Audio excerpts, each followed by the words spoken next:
Buenas tardes. Bueno, en primer lugar, arranco por desearles a todos un feliz Día del Amigo, para luego pasar a hacer un análisis de uno de los artículos de la Ley 27.551.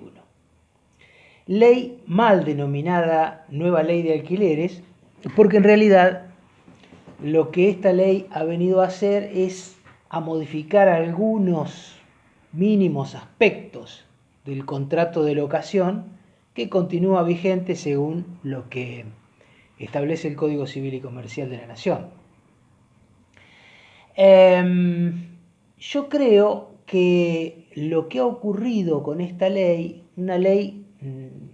una desgraciada ley en cuanto a su redacción, a su desconocimiento del derecho en general, de las reglas, de las leyes que regulan las actividades civiles y comerciales en nuestro país, y que lo que ha venido es a traer más oscuridad de la que ya existía. Como diría Dolina, le ha echado un manto de oscuridad a, a esta oscuridad que ya teníamos desde antes. Bueno, en primer lugar tendría que decir que cuando se celebra un contrato, una de las partes, cualquier tipo de contrato, ¿no? Una de las partes puede asegurar el cumplimiento de las obligaciones mediante el otorgamiento de una garantía. Las garantías en nuestro sistema, en el mundo en general, las garantías pueden ser lo que se denominan garantías reales o garantías personales. En las garantías reales se afecta una cosa al cumplimiento o al afianzamiento de esa obligación. En las personales se afecta todo el patrimonio del fiador. El contrato de fianza, que es el que establece nuestro Código Civil y Comercial para garantizar accesoriamente distintos tipos de contrataciones o de obligaciones, es un contrato de garantía personal. Sí, bien digo, es un contrato de garantía personal. Es un elemento, un instrumento simple y eficaz para el desenvolvimiento del tráfico negocial, y puede insertarse como una cláusula accesoria en un contrato principal dentro del mismo contrato, al contrario de lo que son las garantías reales, que necesitan mayor rigidez formal, necesitan una escritura, publicidad en un registro de la propiedad. Es mucho más costoso porque la garantía real se establece como prenda, si es un mueble registrable, como puede ser un auto, un barco, o como hipoteca en el caso que sea un inmueble. Entonces, la diferencia entre la garantía personal y las garantías reales es que el fiador de la garantía real responde con el bien que otorga como garantía, sea en prenda, sea en hipoteca. Y en la garantía personal responde con todo su patrimonio. El contrato de fianza en sí es un acuerdo de voluntades por el cual una persona adiciona accesoriamente su responsabilidad al cumplimiento de otra obligación principal de algún deudor principal. El objeto del contrato es añadir una garantía personal de cumplimiento a la responsabilidad que le corresponde básicamente al deudor. Es el deudor el que debe y el fiador, el garante, es un accesorio, está ante la posibilidad de que el deudor principal no cumpla con su obligación. Entonces, el acreedor, en caso de incumplimiento del deudor, primero tiene que reclamar en juicio al deudor principal por el incumplimiento, y recién cuando termina de satisfacer con todo el patrimonio de ese deudor que no cumplió su crédito y el crédito no queda totalmente satisfecho, recién entonces va a poder acceder a reclamarle al fiador. Eso es lo que se llama beneficio de excusión. El fiador puede excusarse de pagar esa obligación que el deudor principal no cumplió hasta tanto el acreedor no ejecute todo el patrimonio del deudor principal. Este beneficio de excusión, el fiador lo puede renunciar y en ese caso se solidariza con la deuda del deudor principal, con la obligación del deudor principal y pasa a estar en el mismo estante de obligación que el deudor principal. Y por lo tanto ya el acreedor no tiene que ir primero contra el deudor y una vez que termina recién pasar al acreedor. Hay otro beneficio al que también puede renunciar el fiador, que es el beneficio de división. Es en el caso de que haya dos o más fiadores para que el acreedor, cuando va contra los fiadores, no tenga que dividir ese reclamo que está haciendo en tantos fiadores exista, sino que puede reclamarle todo a un solo fiador. No tiene que dividir esa deuda. Todo eso constituye un paquete de deuda solidaria del fiador principal. Para que exista solidaridad entre de un deudor, sea deudor principal o sea deudor accesorio, como en el caso del fiador, tiene que haber una expresión concreta de la renuncia de ese beneficio por parte de quien asume esa solidaridad. De lo contrario, la solidaridad no existe. Distinto es el caso que muchos podrán ver en los contratos de locación, cuando aparece la cláusula donde aparece un fiador, en que el fiador se constituye en principal pagador. En este caso, constituyéndose en principal pagador, el fiador ya deja de ser un obligado accesorio y se pone a la misma altura que el deudor principal, por lo tanto pasa a ser un codeudor, no un fiador. Bien, esto es en modo genérico cómo se desarrollan estas ideas en el Código Civil y Comercial de la Nación, que son muy similares, iguales, diría yo, a las que se desarrollaban en el anterior Código Civil de Vélez Sarsfield y que vienen ya desde el derecho francés, del derecho Napoleón, o sea que tiene muchos años de rodar por el mundo esta idea y que continúa solo con algunos pequeños detalles, pero siempre en el mismo sentido.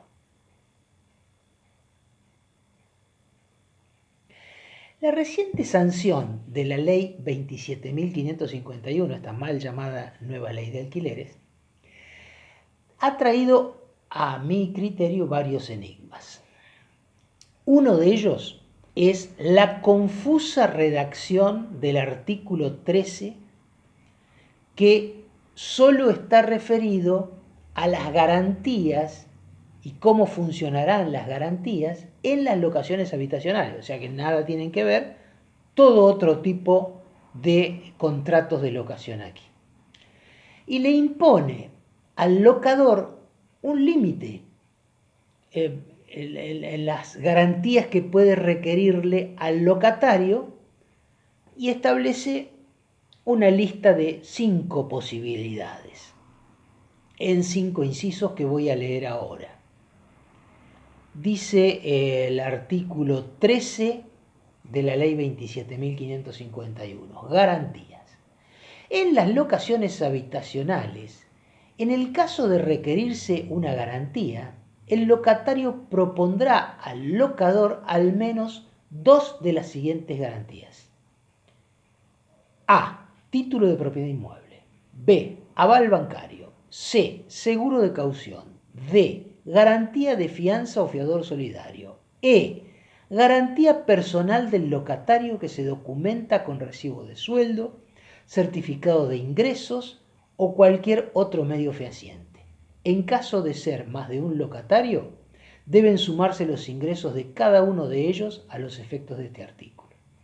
El locador no puede requerir una garantía que supere el equivalente a 5 veces el valor mensual de la locación, salvo que se tratase del supuesto previsto en el inciso E, o sea, con su recibo de sueldo, en el cual podrá elevar dicho valor hasta un máximo de 10 veces. Bajo tales condiciones, el locador debe aceptar una de las garantías propuestas por el locatario. En los supuestos de los incisos B, C y D, o sea, aval bancario, seguro de caución, garantía de fianza o fiador solidario, la reglamentación debe establecer los requisitos que deben cumplir las personas que otorguen estas garantías, así como las características y condiciones de las mismas.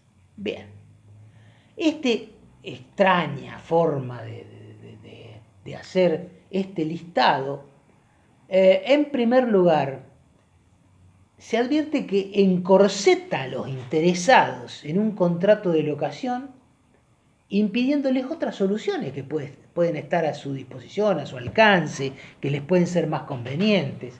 En definitiva, achica inútilmente el abanico de posibilidades que puede existir en un contrato cualquiera de locación o de lo que sea. Sí, mejor dicho, esto está para ser aplicado únicamente en las locaciones habitacionales. En segundo lugar, pone restricciones en cabeza del locador y le impide que le pida al locatario una garantía que no esté en ese listado y que en caso de estar, mejor dicho, no puede superar el monto de 5 alquileres. Bueno, y esto no le permite discusión alguna a las partes. Entonces, ¿qué pasaría si viene un fiador que tiene un patrimonio mayor a 5 alquileres, que puede ser cualquiera, una casa? ¿Qué pasa con eso? Solamente se le puede pedir 5 alquileres. Bueno, en tercer lugar, el desconocimiento de los legisladores de la terminología jurídica. Le dan una muy escasa claridad conceptual a la técnica legislativa, porque utilizan conceptos como título de propiedad inmueble, locador y locatario. En primer lugar, debo decir que los términos locador y locatario están destinados a aquellos que son parte de un contrato de locación. Según el artículo 957 del Código Civil y Comercial, dice: contrato es el acto jurídico mediante el cual dos o más partes manifiestan su consentimiento para crear, regular, modificar, transferir o extinguir relaciones jurídicas patrimoniales. Entonces, todas aquellas negociaciones tendientes a darle forma a un acto jurídico, a un contrato, en este caso un contrato de locación, son previas al contrato de locación. Por lo tanto, no configuran el contrato de locación en sí mismo.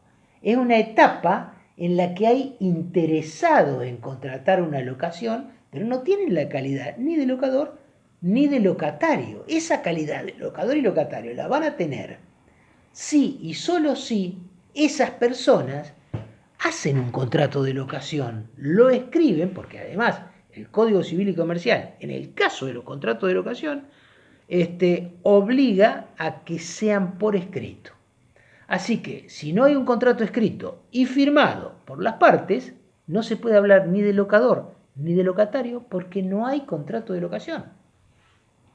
Entonces, mi conclusión es que las disposiciones del artículo 13 de la ley 27.551 están destinadas a regular contratos que ya están en vigencia, que ya se están ejecutando.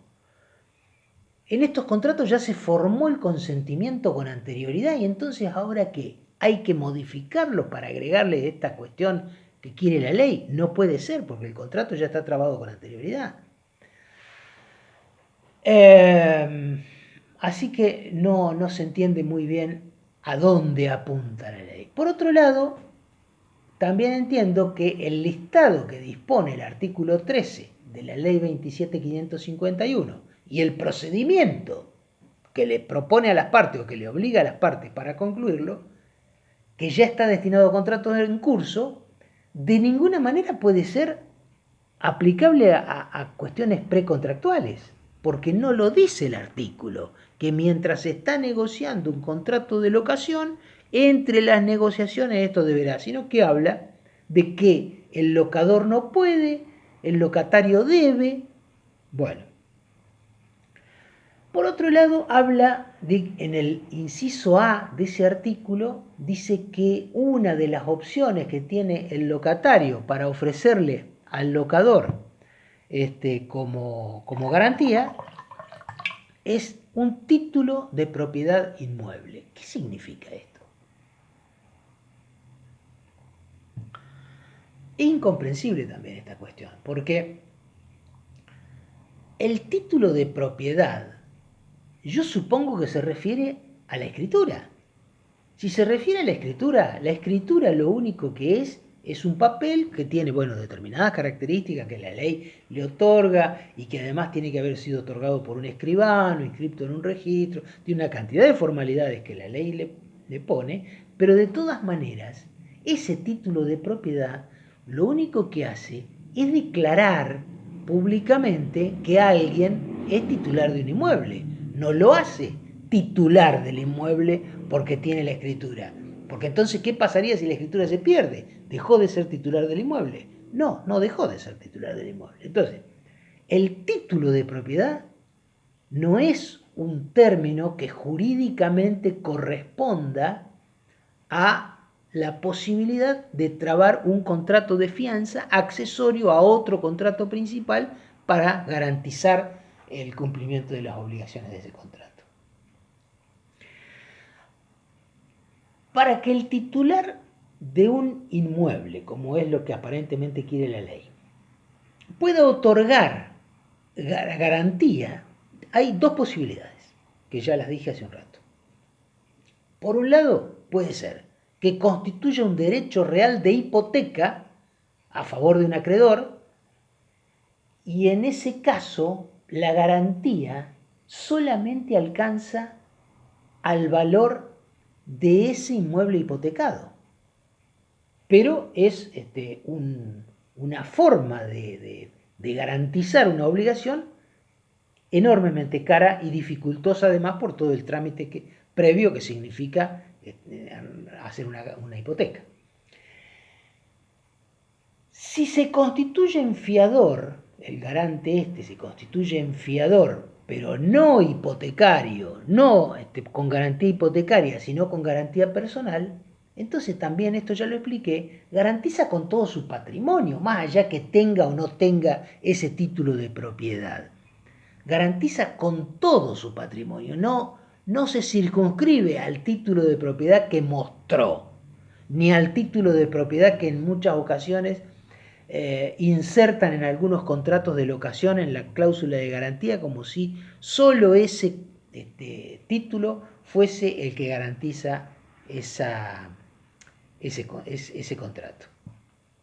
Entonces, si se elige la primera opción, la de la hipoteca, se encarece extraordinariamente los gastos contractuales y no parece que esto es lo que haya querido el legislador. Si se elige la segunda opción, bueno, tenemos un Código Civil y Comercial que rige desde hace 5 años, pero ya regía el Código Civil de Vélez Arfiel antes, y no estaba esta situación, y no ha sido modificado tampoco el capítulo del Código Civil y Comercial correspondiente al contrato de fianza para que se entienda que esta fianza ha dejado de existir. Así que no me convence demasiado llegar a la conclusión de recién, porque en el mismo artículo 13, que no logro entender para poder explicar, en el inciso D propone como otra alternativa de garantía la garantía de fianza o fiador solidario. Entonces, el título de propiedad no era una garantía de fianza. El que es titular de ese título de propiedad del inciso A no puede ser fiador solidario a la vez. Es realmente inentendible, es casi absurdo el lenguaje que ha utilizado el legislador.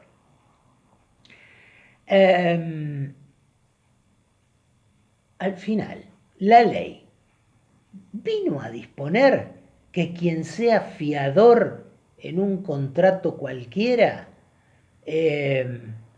no puede invocar los derechos del beneficio de división, renuncia al beneficio de discusión, renuncia al beneficio de división, no puede constituirse o sí, no se sabe, en deudor solidario, porque primero dice que no, después dice que sí, no puede constituirse en principal pagador. Bueno, es algo que la ley no he logrado entenderla.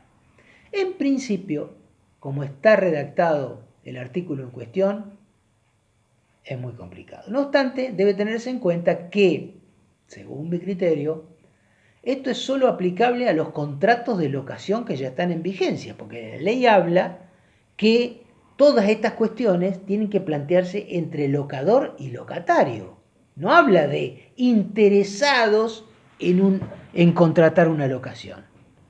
Bueno, creo que voy por el quinto lugar ya. El inciso E, que les leí hace un rato, que permite la garantía personal del locatario que se documenta con recibo de sueldo, certificado de ingreso y otras cuestiones. Tengo que insistir que cualquier persona humana o jurídica que garantiza a través de fianza personal lo hace con todo su patrimonio. Por lo tanto, quien exhibe un recibo de sueldo, lo único que hace es demostrar que tiene un ingreso permanente, mensual, en relación de dependencia, en blanco, porque el recibo de sueldo no muestra cuáles son los ingresos en negro que tienen las personas.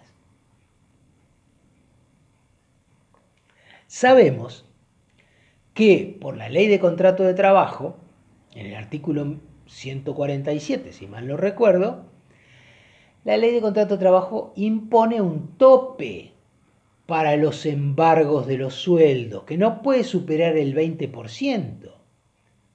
¿Será por eso que entonces la ley dice, bueno, si garantiza con recibo de sueldo, entonces tiene que garantizar hasta 10 alquileres?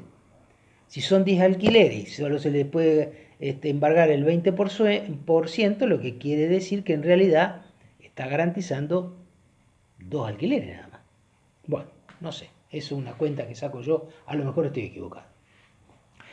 En términos prácticos no me queda nada claro, pero lo que sí se ve es que la ley dice, si no es con sueldo, garantiza hasta 5 alquileres, si es con sueldo garantiza con 10. Entonces, resulta que querían beneficiar al inquilino, al locatario, que tiene pocos ingresos y que es el que tiene la posición más débil en el contrato de locación, pero si él garantiza con sus propios ingresos, quiere decir que garantiza 10 alquileres, y si garantiza otro que tiene mayor patrimonio, garantiza 5 alquileres, no es beneficiarlo al locatario.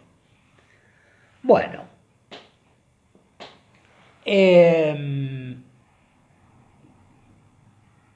no obstante, como el mismo artículo, antes de finalizar, dice que están sujetos a una reglamentación todas estas cuestiones, pero no indica cuál es el organismo que debe dictar esta reglamentación.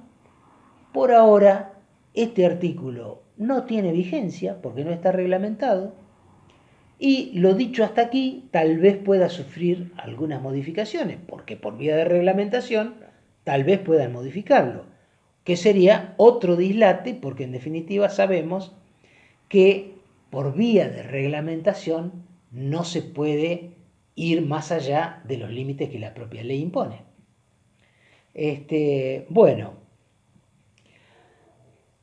también debe tenerse en cuenta que hace ya 4 meses que estamos en aislamiento social preventivo y obligatorio, que ha establecido una cuarentena más o menos estricta, según dónde y según cuándo y según cómo se la mire, pero lo que sí se sabe es que es imposible estimar la cantidad de empleos que se han perdido y que van a perderse por todo esto, por lo que los márgenes de estas garantías con recibos de sueldo se vuelven un poco más chicos, bastante más chicos.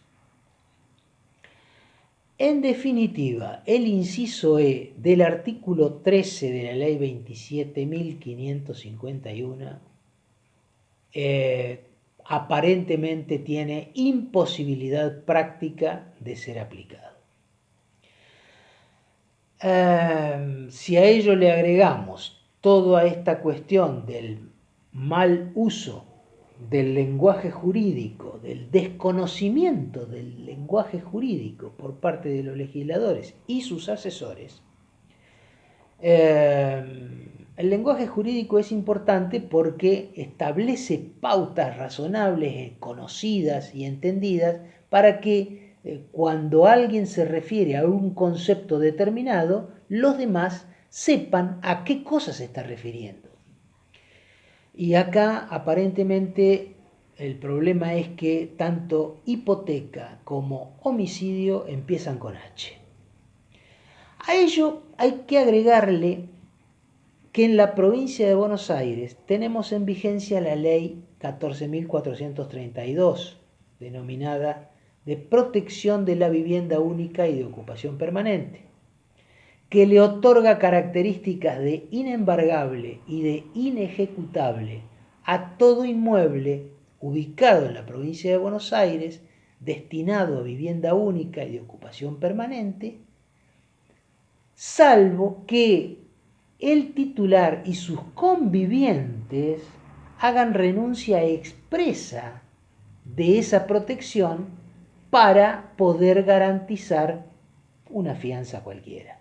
De lo contrario, si no hacen esa renuncia expresa y ante un funcionario público que certifique sus firmas, la de todos los convivientes, la vivienda esa se torna inembargable e inejecutable. Por lo tanto, tenemos otra restricción al sistema de garantías en los alquileres. Como conclusión de todo esto, creo que el artículo 13 de la ley 27.551, si se refiere a locador y locatario, tanto el listado de garantías utilizables como los topes exigibles en ese artículo van a ser de aplicación a contratos existentes, porque necesitan locador y locatario. Si no hay contrato, no hay locador, no hay locatario.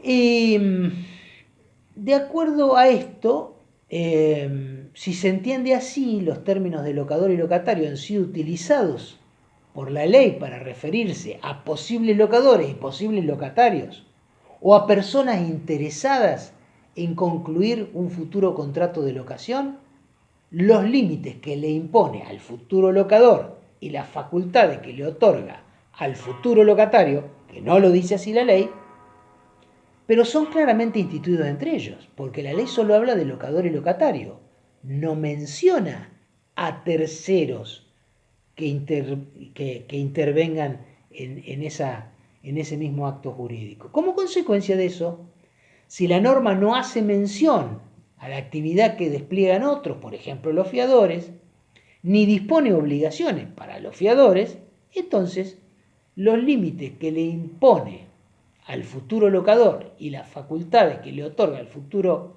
locatario solo son reclamables a ellos, pero no al fiador.